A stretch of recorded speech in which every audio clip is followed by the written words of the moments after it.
नमस्कार बच्चों, Prince vision classes में आपका हार्दिक स्वागत है। आज से हम लोग क्लास 12th मैथ का पहला चैप्टर स्टार्ट करने जा रहे हैं। फर्स्ट चैप्टर का नाम है रिलेशन एंड फंक्शन।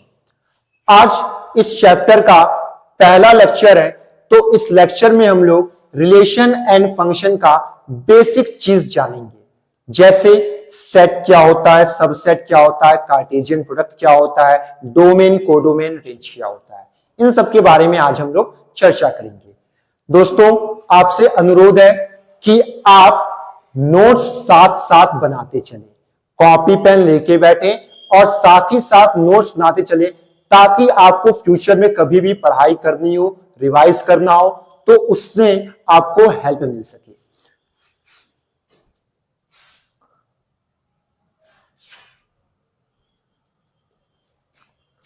सबसे पहले सवाल उठता है कि सेट क्या होता है।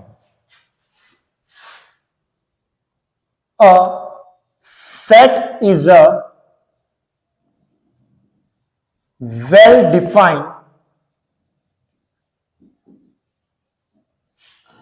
collection of object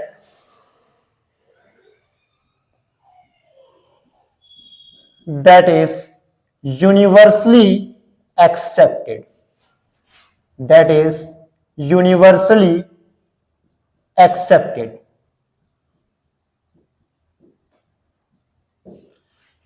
ऑब्जेक्ट का ऐसा कलेक्शन जो कि वेल डिफाइंड हो और यूनिवर्सली एक्सेप्टेड हो, उसे हम मैथ की भाषा में सेट कहते हैं। ऑब्जेक्ट का ऐसा कलेक्शन जो वेल डिफाइंड हो और यूनिवर्सली एक्सेप्टेड हो, उसे हम क्या कहते हैं? सेट कहते हैं। इस स्टेटमेंट को और अच्छे से समझने के लिए एक एग्जाम्पल कंसिडर करते हैं। For example, set of vowels of English alphabet, set of vowels of English alphabet। अगर मैं आपसे पूछूं इंग्लिश अल्फाबेट में वॉवेल्स का सेट बताइए, तो आप क्या बोलोगे? A E I O U। और अगर मैं आपके फ्रेंड से पूछूं कि set of vowels of English alphabet बताओ, तो वो भी क्या बोलेगा? AEIOU। अगर मैं किसी चाइनीज से भी पूछूं set of vowels of English alphabet, वो चिंग चांग चू करके AEIOU ही बताएगा। तो इसका मतलब क्या हुआ? इसका आंसर हमेशा क्या आएगा? AEIOU ही आएगा। इसका एक और मतलब है, ये वेल डिफाइंड है। कैसा है? वेल डिफाइंड है और यूनिवर्सली एक्सेप्टेड है, बिकॉज ये पर्सन टू पर्सन वेरी नहीं कर रहा है। लेकिन अगर मैं आपसे बोलूं कि बताओ भाई, set of 10 best song of Arijit Singh,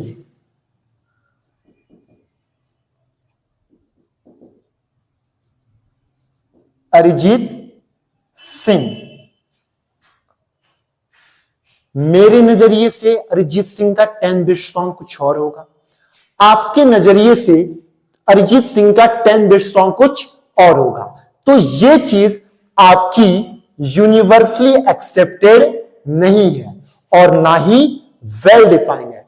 ऐसे चीज को हम लोग बोलते हैं वैग्य। क्या बोलते हैं? वैग्य। तो ये हमारा सेट की कैटेगरी में नहीं आता है। तो आई होप आपको समझ में आया होगा सेट क्या होता है। सेट एक well defined collection of object है जो कि यूनिफॉर्मली एक्सेप्टेड होना चाहिए, पर्सन टू पर्सन वेरी नहीं करना चाहिए। अब सेट के बाद जो चीज की हमें जरूरत पड़ेगी वो है हमारा सबसेट। ठीक है, तो आइए हम समझते हैं सबसेट क्या होता है। A set A is said to be subset of B if every element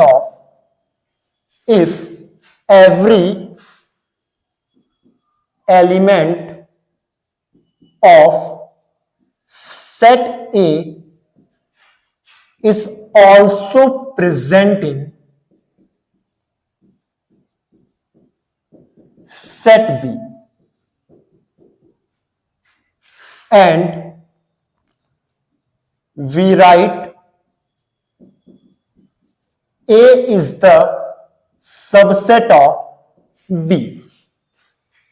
जब सेट ए के सारे एलिमेंट्स सेट बी में मौजूद रहते हैं, जब सेट ए के सारे एलिमेंट्स सेट बी में मौजूद रहते हैं, तब हम कहते हैं कि जो सेट ए है वो सबसेट है सेट बी का। जब सेट ए के सारे एलिमेंट सेट बी में मौजूद रहते हैं, तब हम कहते हैं set a is the subset of set b, and इसे हम लोग इस प्रकार रिप्रेजेंट करते हैं।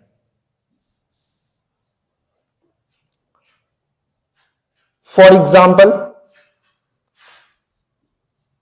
मान लीजिए हमारे पास एक सेट है जिसके अंदर एलिमेंट है 1 2 3, एंड एक दूसरा सेट है बी जिसके अंदर एलिमेंट है 1 2 3 4 एंड 5।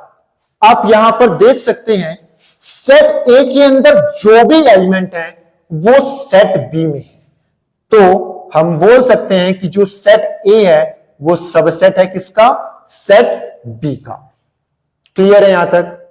यहां तक किसी को कोई डाउट रहेगा तो कमेंट बॉक्स में जरूर पूछ सकता है। अब सबसेट से ही एक जुड़ा हुआ टर्म है जिसका नाम है सुपरसेट, जिसका नाम है सुपर सेट। सुपर सेट क्या होता है? अगर A is the subset of B है, अगर A is the subset of B है, then B is called the superset of A। B is called the super set of a. B को हम क्या बोलेंगे? सुपर सेट बोलेंगे A का। अगर A is the subset of B है तो बी क्या कहलाएगा? हमारा सुपर सेट कहलाएगा ए का। एंड वी राइट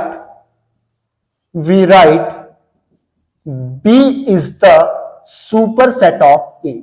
ये सुपर सेट का रिप्रेजेंटेशन है।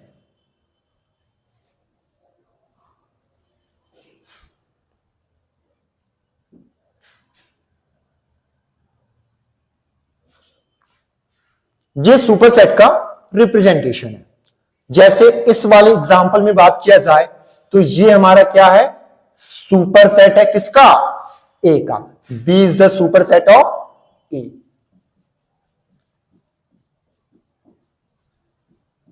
B is the superset of A. अब सुपरसेट के बाद एक चीज और आती है जो कि सेट से ही जुड़ी हुई है, जिसका नाम है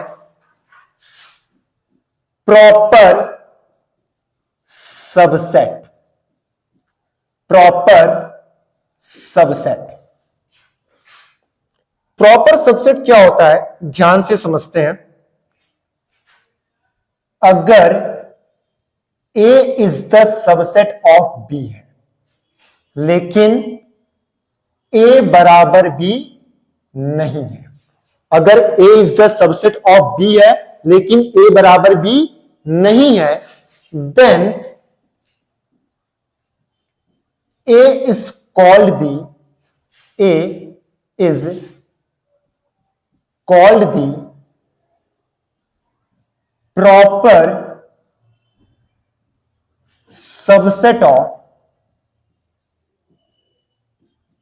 A, and we write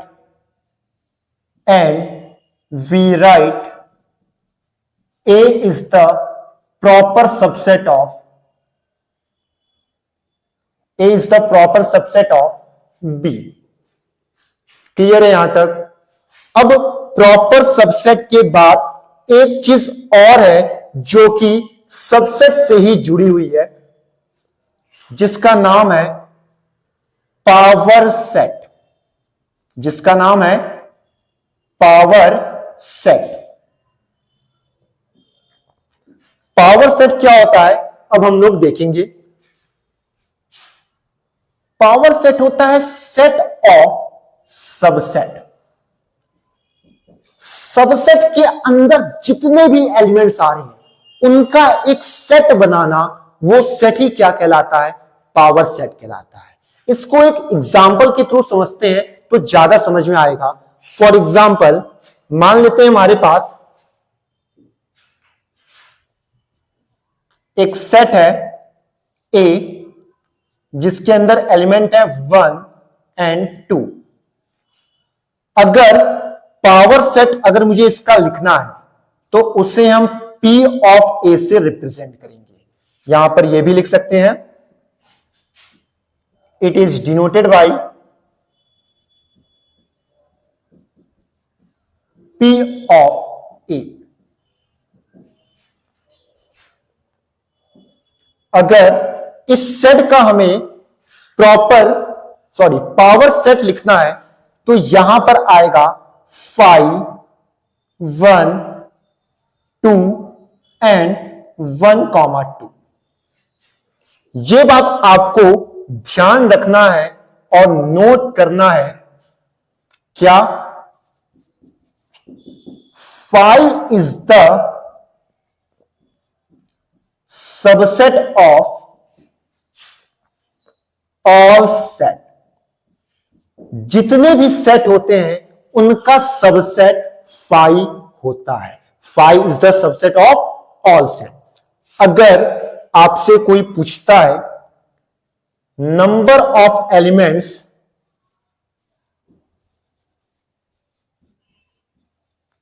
in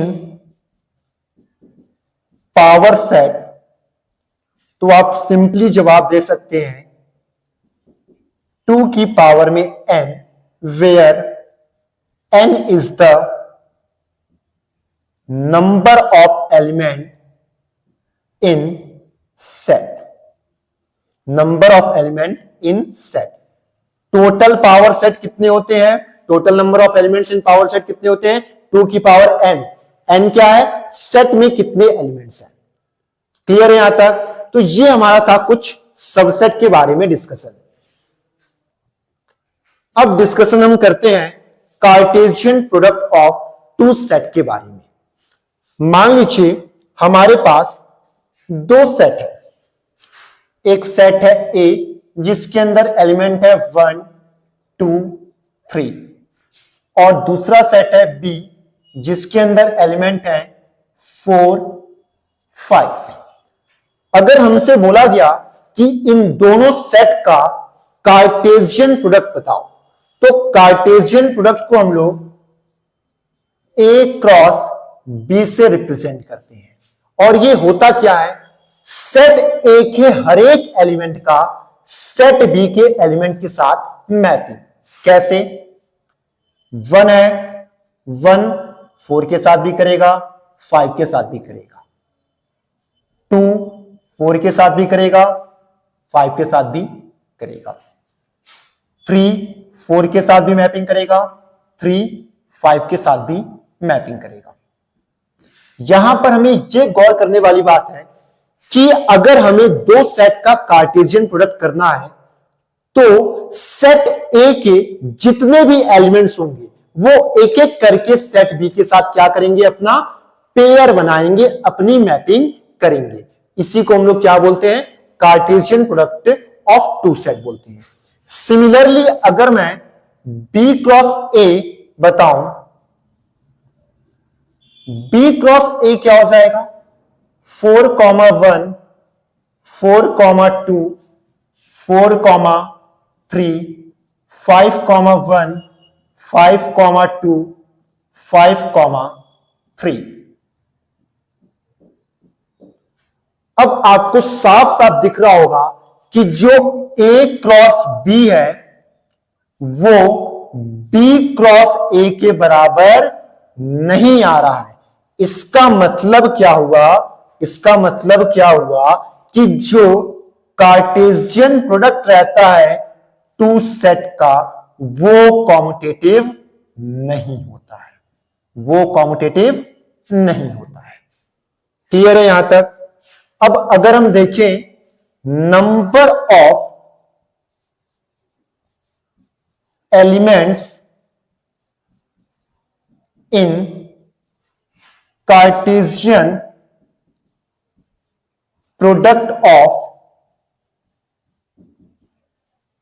to set की, सपोज करिए हमारे पास एक सेट ए है जिसके अंदर P एलिमेंट है और सेट B है जिसके अंदर Q एलिमेंट है। तो number of element in A cross B हो जाएगा P into Q, P into Q। आप यहां पर भी देख सकते हैं, जैसे इस सेट में कितने एलिमेंट्स थे? यहां पर अगर नंबर ऑफ A की बात किया जाए तो 3 था, नंबर ऑफ B की बात किया जाए तो 2 था। 3 इंटू 2 कितना हुआ? 6। मतलब अगर हम A क्रॉस B निकालने हैं या B क्रॉस A निकालने हैं तो उसमें कितने एलिमेंट्स आने चाहिए? 6 एलिमेंट्स आने चाहिए। तो यहां पर आप देख सकते हैं इसमें 6 एलिमेंट्स आ रहे हैं। दोनों जगह कितने एलिमेंट्स आ रहे हैं? 6 एलिमेंट्स आ रहे हैं। यह था हमारा Cartesian product of two sets का। अब यहां से हम अपने क्लास 12th की शुरुआत कर सकते हैं। इतना बेसिक आपको पता होना चाहिए, सेट क्या होता है, सबसेट क्या होता है and Cartesian product of two set कैसे निकालते हैं। ठीक है, तो यहां से आपका मेनली क्लास 12 स्टार्ट होता है। ध्यान से देखना स्टार्ट करिए। क्वेश्चन को अगर सिंपल भाषा में डिफाइन करें तो ये subset of a cross b होता है। Subset of a cross b होता है। मान लीजिए हमारे पास दो सेट हैं ए और बी, उनका हमने कार्टेशियन प्रोडक्ट निकाला और उस कार्टेशियन प्रोडक्ट के सबसेट को ही हम लोग क्या बोलेंगे? रिलेशन बोलेंगे। इस स्टेटमेंट को थोड़ा सा ध्यान से समझने का प्रयास करते हैं। मान लीजिए हमारे पास एक सेट है ए 1 2 3 और एक सेट है बी जो कि है ए बी और सी, और इन दोनों सेट पर एक रिलेशन डिफाइंड है r from a to b. इसे हम लोग इस तरह भी लिख सकते हैं या r is equal to a b भी लिख सकते हैं, जो कि क्या क्या है? 1 a 1 c 2 b 2 c 3 A. And अगर मैं ए क्रॉस बी निकालना चाहूं तो यहां पर क्या क्या आएगा? 1 a 1 b 1 c 2 a 2 b 2 सी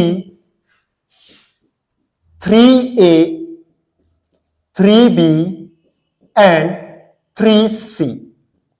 आप यहां पर ध्यान से देख सकते हैं कि रिलेशन के अंदर जितने भी एलिमेंट्स आ रहे हैं, रिलेशन के अंदर जितने भी एलिमेंट्स आ रहे हैं वो सारे के सारे एलिमेंट्स ए क्रॉस बी में मौजूद हैं।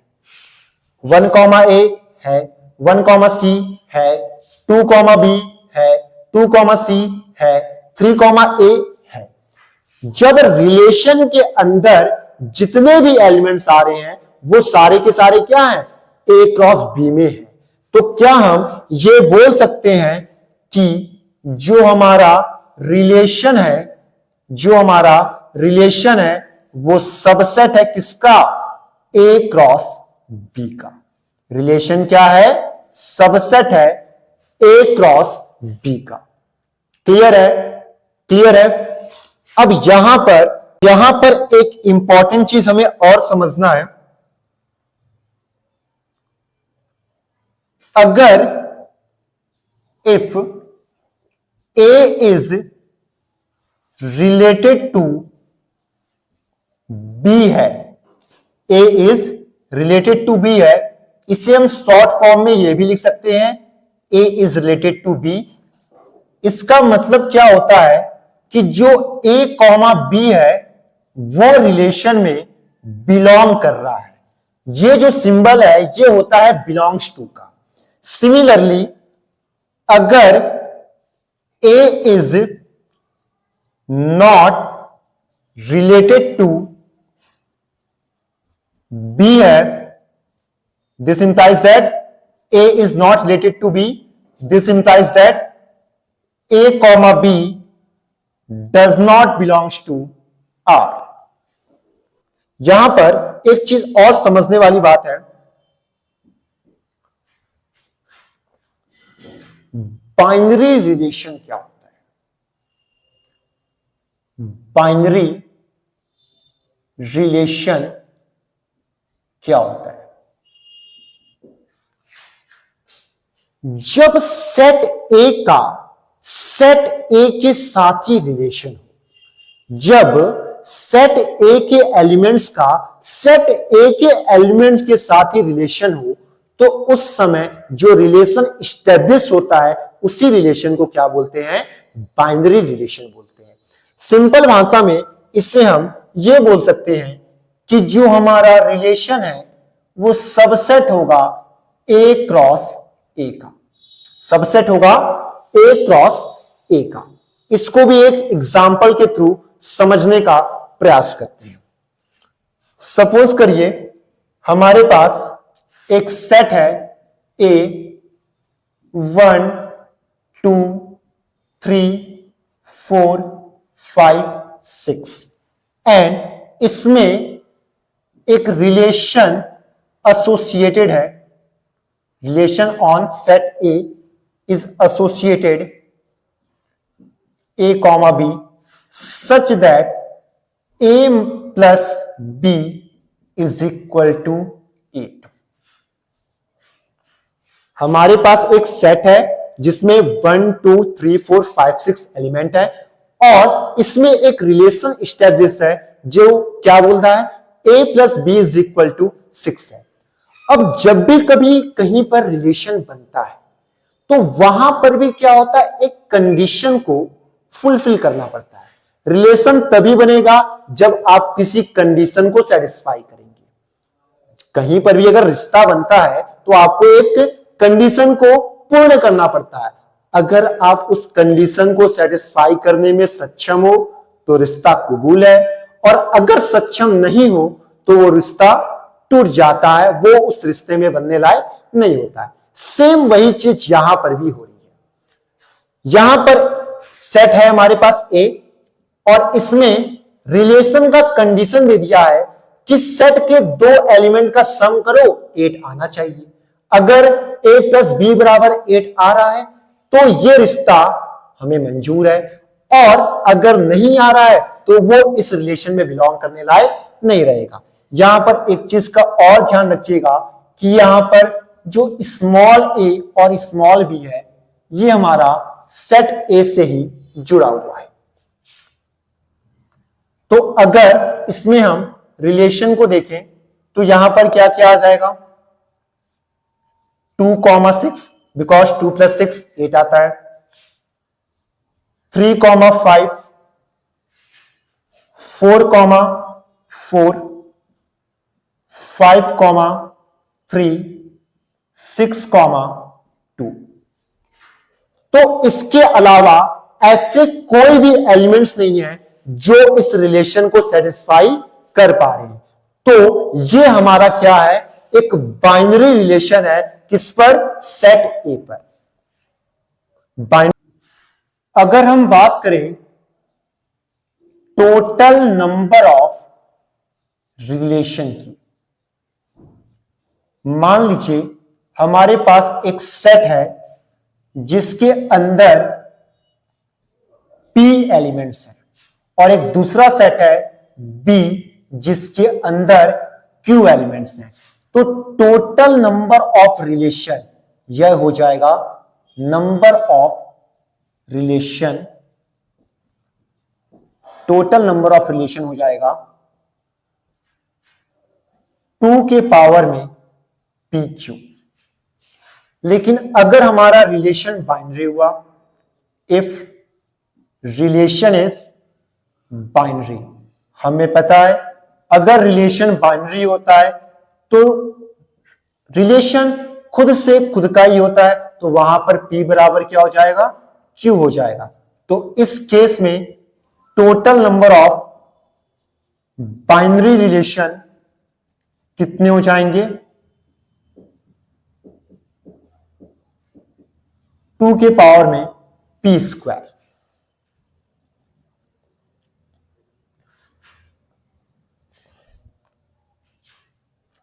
अब यहां पर एक चीज और समझने वाली बात है, यहां पर आपका रिलेशन स्टेब्लिश हुआ और इस रिलेशन में जो भी एलिमेंट्स बन रहे हैं वो एक पेयर के फॉर्म में बन रहे हैं। यहां पर जितने भी एलिमेंट्स बन रहे हैं, रिलेशन के अंदर जितने भी एलिमेंट्स बन रहे हैं वो पेयर के फॉर्म में बन रहे हैं। और आपको तो पता ही है पेयर किसको बोलते हैं? दो लोग के जोड़े को। लेकिन यहां पर हम लोग पेयर ना बोल करके, बुरा लगेगा इसको, यहां पर हम लोग इसे ऑर्डर्ड पेयर का नाम देते हैं। ये सारे क्या हैं? ऑर्डर्ड पेयर हैं। किसके? रिलेशन की। ये सारे क्या हैं? ऑर्डर्ड पेयर हैं रिलेशन की। ठीक है। ऑर्डर्ड पेयर का जो पहला एलिमेंट है, ऑर्डर्ड पेयर का जो पहला एलिमेंट है ये डोमेन कहलाता है। The first element of ordered pair is known as domain, is known as domain, and the second element of ordered pair is known as range, is known as range। Second element जो order pair का रहता है उसे हम लोग क्या बोलते हैं? रेंज बोलते हैं। इसे हम लोग देख सकते हैं, यहां पर सिंपल भाषा में डिफाइंड है, let r be a relation from set a to b, the set of first element taken from the ordered pair of R is called the domain of relation R. It is denoted by DOM of R. Ordered pair of R का जो पहला element रहता है उसे हम लोग क्या बोलते हैं? डोमेन बोलते हैं। And the set of second elements taken from the ordered pair of R is called the range of relation R. It is denoted by range of R. And ordered pair का जो second element रहता है वो हमारा क्या होता है? Range कहलाता है। यहां आप देख सकते हैं कि जो डोमेन है वो सेट ए से जुड़ा हुआ है और ए कॉमा बी रिलेशन में बिलोंग कर रहा है। इसी प्रकार जो रेंज है वो सेट बी से जुड़ा हुआ है और ये ए कॉमा बी रिलेशन में बिलोंग कर रहा है। तो यहां पर आप ये भी देख सकते हैं कि जो डोमेन है वो सबसेट होता है सेट ए का और जो रेंज है वो सबसेट होता है सेट बी का। इसका मतलब क्या होगा? डोमेन के अंदर जितने भी एलिमेंट्स आ रहे हैं वो सारे के सारे एलिमेंट्स सेट ए में जरूर होंगे और रेंज के अंदर जितने भी एलिमेंट्स आ रहे हैं वो सेट बी में जरूर मौजूद होंगे। एक और इसमें छोटा सा टर्म्स है जो कि क्या है हमारा? Codomain. Set b is called the codomain of relation r. Set b is called the codomain of relation r. Set b के सारे एलिमेंट्स को हम लोग क्या बोलते हैं? कोडोमेन बोलते हैं। सेट बी के सारे एलिमेंट्स को हम लोग क्या बोलते हैं? कोडोमेन बोलते हैं। चलिए क्वेश्चंस की शुरुआत करते हैं। पहला क्वेश्चन आपसे पूछा है, if r is equal to a comma a cube such that a is a prime number less than 5।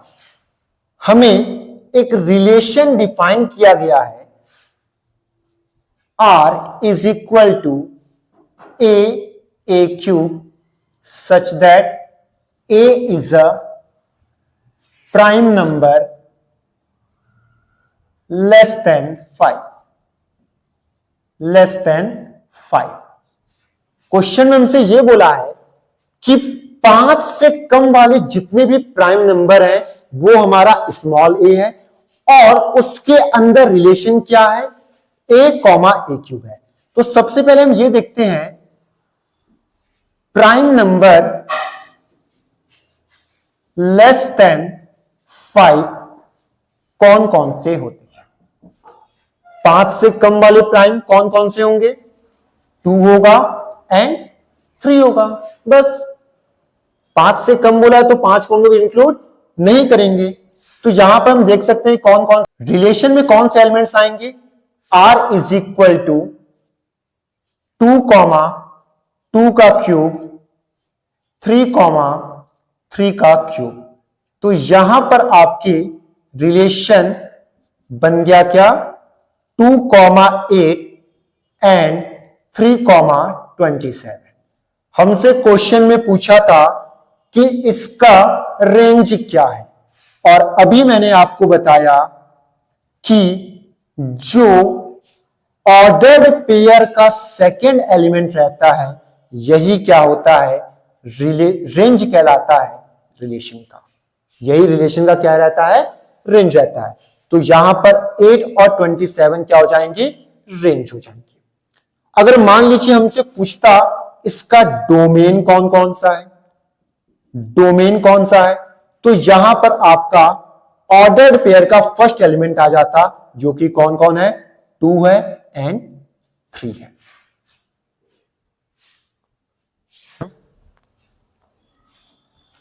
Question number 2 क्या कह रहा है? If r is equal to x comma y such that x plus 2y is equal to 8 is a relation on n, then write the range of r। All India 2014 का सवाल है। Question में हमें एक सेट बोल दिया है natural number का, और उस सेट पर एक रिलेशन एस्टैब्लिश है। रिलेशन क्या है? x plus 2y is equal to 8। अगर यहां से हम y की वैल्यू निकालें तो 8 माइनस एक्स बाई 2 आएगा। हम यहां पर क्या करेंगे? x की वैल्यू को चेंज करते रहेंगे, और जब जब y हमारा नेचुरल नंबर मिलेगा उस x y के ऑर्डर पेयर को हम रिलेशन में शामिल कर लेंगे। ध्यान से समझिएगा, अगर हम x की वैल्यू चेंज कर रहे हैं और जब जब y नेचुरल नंबर आ रहा है तब तब एक्स वाई का जो ऑर्डर पेयर है वो रिलेशन में शामिल हो जाएगा। तो चलिए चेक करते हैं किस किस एक्स पर y हमारा नेचुरल नंबर आता है। अगर हम x की जगह पर 1 रखते हैं तो ये आएगा 7/2, जो कि नेचुरल नंबर नहीं है, इसलिए ये ऑर्डर पेयर हमारा रिलेशन में शामिल नहीं होगा। अगर हम x की जगह पर 2 रखते हैं तो ये हमारा आएगा 3, जो कि नेचुरल नंबर है, और ये रिलेशन में शामिल हो जाएगा। इसी प्रकार अगर हम x की जगह पर 3 रखते हैं तो आएगा 5/2, जो कि नेचुरल नंबर नहीं है, इस वजह से ये रिलेशन में शामिल नहीं होगा। अगर x की जगह पर हम 4 रखते हैं तो ये आएगा 2, नेचुरल नंबर है, रिलेशन में शामिल हो जाएगा। सिमिलरली इसी प्रकार अगर हम x की जगह पर 5 रख रहे हैं तो ये आएगा 3/2, it is not a natural number, that's why it is not involve in relation. Similarly अगर हम 6 रखते हैं तो यहां पर 1 आएगा, रिलेशन में बिलोंग करेगा ये। एंड अगर 7 रखते हैं तो ये आएगा 1/2, जो अगेन नेचुरल नंबर नहीं है। और लास्टली अगर हम 0 रख दें तो ये क्या आ जाएगा 0। ऑब्वियस सी बात है 1 के नीचे तो कोई नेचुरल नंबर आता ही नहीं है। तो अगर हम देखें तो यहां पर जो हमारा रिलेशन है वो क्या हो जाएगा, हमने यहां पर x रखा 2, तो यहां पर हमारा नेचुरल नंबर y आ गया 3, मतलब 2,3 हमारे रिलेशन में बिलोंग करेगा। इसी प्रकार जब हम 4 रख रहे थे तो 2 आ रहा था, ये भी रिलेशन में बिलोंग करेगा। जब 6 रख रहे थे तो भी 1 मिल रहा था, ये भी हमारा रिलेशन में बिलोंग करेगा। तो ये हमारा रिलेशन हो जाएगा। अब हमसे क्वेश्चन में पूछा था इसका रेंज बताओ, इसका रेंज बताओ। तो अभी मैंने आपको बताया कि जो ऑर्डर पेयर का सेकेंड एलिमेंट रहता है वही क्या होता है, इसका रेंज होता है। तो इसका रेंज क्या हो जाएगा 3, 2 एंड 1। क्लियर है सबको? अब आज के लिए बस इतना ही। नेक्स्ट वीडियो में हम लोग टाइप्स ऑफ रिलेशन के बारे में स्टडी करेंगे और उम्मीद करते हैं आप लोग नेक्स्ट वीडियो को देखने से पहले पुरानी चीज सारी रिवाइज करके आएंगे। चलिए, धन्यवाद।